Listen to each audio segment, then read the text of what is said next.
I want to make it clear, the three worlds we talk of, the physical world, the astral world, and the mental or causal world, are all being run by the same negative power that got the power to entrap all the souls and keep us here. Going into these three worlds is not going back home. If any masters take us to this level of the first, second, or third stage of the physical, astral, or causal level, they have not taken us back home. They are still working in the area of the negative power. The negative power is not only responsible for running these universes, has been delegated the authority by the totality of consciousness, by Satpurush. This power has been granted from there. So these three worlds will run forever. Only we who are marked to go back home will be found by a perfect living master by coincidence and taken back beyond the three stages. My master, the great master Hazur Maharaj Baba Sawan Singh Ji, used to say, his path only starts beyond these three regions. It starts from Parbrahm and ends in Sachkhand. The rest is only stepping stones to go on the correct path, which is the path of the soul. The rest is a joint travel of the mind and the soul together. Therefore, don't forget that we are living in a creation that may be the creation of the ultimate creator, but is now being managed and run by delegated authority of a negative power. So what does the negative power do? It fights for every soul that a perfect living master wants to take out. Therefore, it will create all negativity it possibly can, and you will therefore notice it in your own life, that when you are trying to make progress, some negative things will come around you and attack you and try to sway you away. It's their function to do that, to protect the wholeness of this three-world situation of time and space of the negative power. Not only that, whenever a perfect living master appears anywhere on this planet, a large number of other masters will appear of the negative power. And they will promise you the same things. They will promise to take you to Sachkhand, but their Sachkhand is within the realm of the three worlds, and they take you up to that. Therefore, it's very confusing for some people.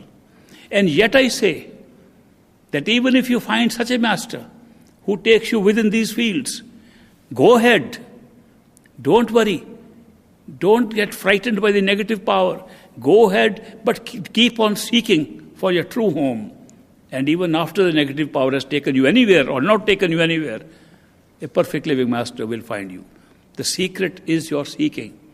And therefore, don't be frightened by the fact that there may be many masters who are negative teachers. They are negative, but they pretend to be real. Why? Because that's their role. Their role is to sway every soul away, to make it difficult, because they feel every soul leaving from here is igniting this in so many other souls who will also leave. Therefore, the negative power is very careful to protect the soul that has got. Indeed, to put the story again in the story form, the same negative power who stood in the river, a river of creation, or whatever you call it, some river, it wasn't a river, but let's call it a river, who worshipped in that river by standing on one leg for 73,000 yugas, is still standing there, asking for more souls. I believe it is so said that 74,000 yugas have passed since the negative creator of Kal, time, stands there and is begging for more souls to come into his realm, because he feels too many have already escaped through the help of the perfect living masters. So I am mentioning this to you, this part of the story, only to remind you that it is not a wonder that there should be negative people around us. It's not a wonder there should be negative masters around us. It's no surprise. They will be there. They always are there. In fact, great master said that whenever there is a perfect master anywhere on this planet, at least 10 or 11 other masters will be around there doing that. Of course, since then, since great master passed away in 1948, the number of masters has multiplied a lot all over the world.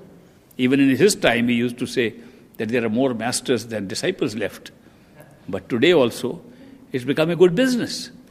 People are making money out of this business.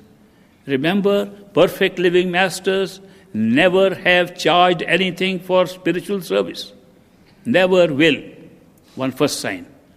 Where you pay a fee for getting spirituality, that cannot be spirituality. It's a simple point.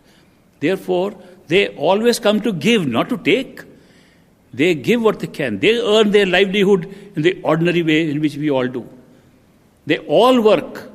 They all earn their livelihood and sustenance of themselves and their families with their own earning.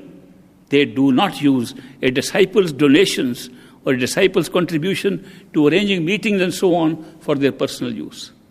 If anything like that is happening, you can be sure that cannot be the work of a perfect living master. So therefore, remember, perfect living masters come to give. The sign that they do not charge anything, the sign that their love is unconditional, the sign that they always love you no matter who you are and how you are. These are real big signs. The sign that they pull you from the heart in spite of the opposition of the mind is one of the signs of that. But don't be afraid of this fact that there is negativity around. This is a negative world. All these three worlds are negative worlds. And yet we have to make progress to that.